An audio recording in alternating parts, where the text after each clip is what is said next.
Yeah, come. Oh, my sister.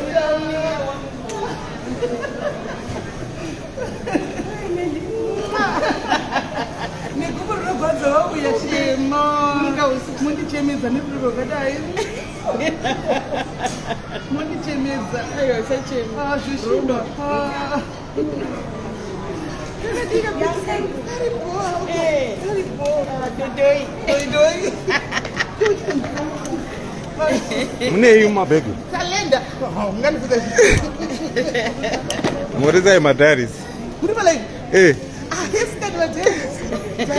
Guys, check my series 1, 2, 3, 3. It may become strong.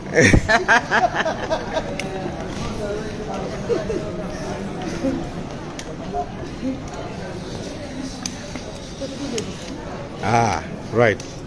Let's finish this life. Go.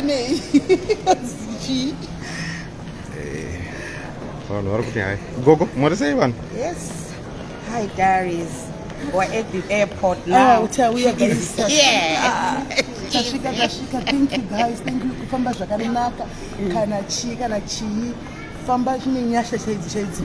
Kana hiccup. The girls prayed. The girls prayed. Thank you very much. Thank you. Okay.